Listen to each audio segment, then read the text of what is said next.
Como todos los miércoles, le damos la bienvenida a nuestro compañero y amigo Pedro Saborido. ¿Cómo estás, Pedro? Muy bien, ¿vos? Bien, muy bien. ¿Por dónde andás? ¿Andás hoy acá en Buenos Aires o seguís? Estoy en Capital, sí. Ah, bien, bien, bien. No voy a La Plata, sí. Ah, bien, bueno.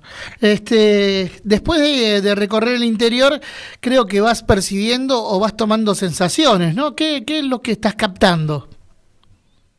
No, mira, acá hay algo que es como vivimos nosotros. Lo primero podría decirte que nosotros en Capital Federal y en el conurbano, y ya también con las diferencias, siempre vivimos una realidad, una actualidad que parece que estuviera diseñada y suponemos que totaliza todo.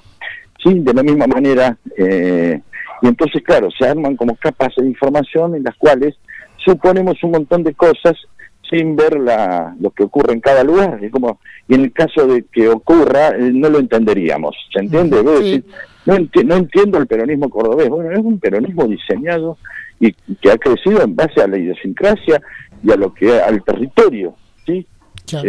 Bueno, y eso es, imagínate, en un país el tamaño que tiene Argentina, las políticas se dan de distintas maneras, las producciones son distintas, los trabajadores, las industrias, cada uno va teniendo su color y todo, su idiosincrasia, y que el que sea capaz de unir todo eso es el que gana. Y hoy lo que te podría decir es que, bueno, que hay preocupación, pero claro, uno dice, ¿y esa preocupación cómo es que no se manifiesta? Pareciera que hubiera como un sufrimiento silencioso de mucha gente, o de algo que no es capaz de organizarlo, o que se está dando de otra manera, como si fuera que no hay un estallido, porque en realidad lo que hay es microestallidos que pueden llegar a ser personales.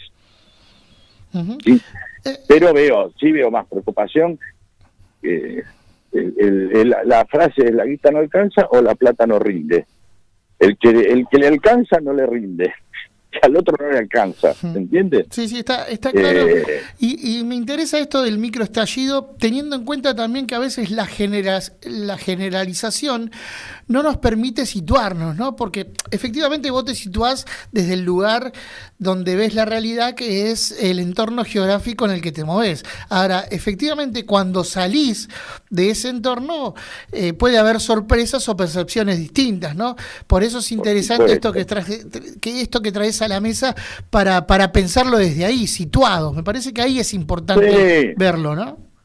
Sí, me parece que a partir de ahí, obviamente, uno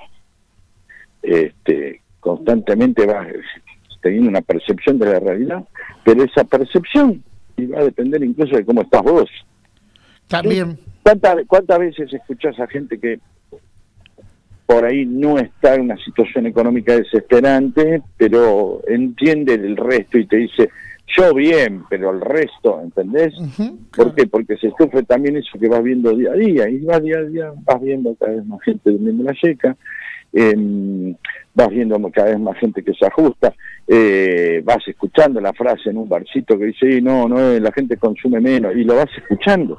Después, obviamente, llegará a algún lado cuando ese número, yo tengo una consultora y diga, sí, se desplomó el consumo en tantos, y entonces ella dice, bueno, ¿y esto cómo será que seguirá aguantando o no? Claro. ¿No? ¿Sabés qué? Seguirá aguantando o no. En esto de las percepciones veníamos recién con nuestra compañera en el subte y ella expresaba, dice, fíjate, la gente está como agotada, ¿no? Como que hay un cansancio generalizado, mucha gente cabizbaja.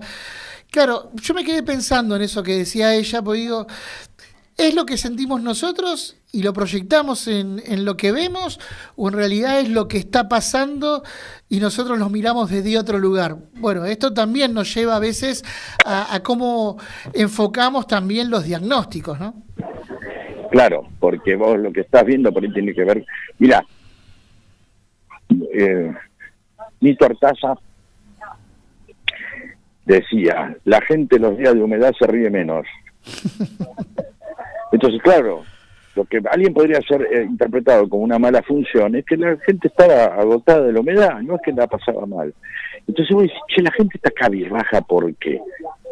Sí, y uno puede decir, por esto, por este gobierno, y otro podrá decir por otra cosa, y por otro, pero el tema es también, no solamente eso, no es el motivo que vos sepas, sino el motivo a lo que la persona le pone. Claro. Y si hay algo que ocurrió acá, es que todo malestar que puede tener una persona, toda frustración, se lo fue atribuido a la política. Uh-huh. Y vos decís que la política no tiene nada que ver. Sí, la política tiene que ver, obviamente, quizás, pero también tiene que ver un montón de cosas que la política no puede, que es el poder económico. Entonces, pero la gente no ve el poder económico como un problema, la gente ve a la política y empieza a ver al problema, y empieza a ver al de al lado como un problema. El otro día vi un video de una señora que sube un video de marcando grabando con el teléfono como instrumento de denuncia, el video, sí, cómo un chofer dejaba pasar gratis a un pibe. Y entonces el señor le explica, el colectivero, ¿por qué no paga? Siempre este pibe sube y no paga. Se ve que se repiten los horarios, se repite el recorrido, y a la señora le molestó que si ella paga, ¿por qué ese no? sí. Entonces el tipo le explica, no, lo que pasa es que sí soy un chofer y a mí que me importa, ¿viste? ¿Entendés? Entonces ya estamos vigilanteando al de al lado. Ya estamos mirando, claro, bueno, es que entre tanta frustración, no me alcanza la guita, me cuesta cada vez marcar el boleto y sube gratis, y me da bronca, y dame la oportunidad de manifestar la bronca, y me la agarré con ese pibe. Entonces no es para decir, salir a juzgar a la señora, a juzgar a nadie. El colectivero podría haber dicho, bien, es política de la empresa, que los familiares de la empresa puedan viajar gratis, señora, si no le gusta, bájese y tómese otro colectivo. Y también sería injusto, ¿no? Claro, sí. Pero el problema es que la estamos pasando mal, y después con quién nos la agarramos. Entonces, cuando en determinado momento se señaló la política, habrá que decir, la política decir, los medios de comunicación, y también diríamos, la política, ¿cuánto tiene responsabilidad? ¿Cuántas pruebas da? ¿Cuántas cosas hace para que la gente en un momento también sospeche? ¿Todos los políticos son tremendos? No. Hola. Sí, te escuchamos, sí. Te estamos escuchando. Todos los políticos no, pero bueno, lamentablemente marcan a 2 o 3 y con eso alcanza para armar un quilombo y tirarte. Claro, porque poner en juego, no solamente, porque el problema no es la confianza en la política, el problema es que después se convierta en una desconfianza en la democracia. Estaba pensando en eso precisamente, ¿no? Porque eso habilita discursos después como el que tuvo Villarruel en el día de ayer, por ejemplo, ¿no? Y eso se naturaliza y pasa.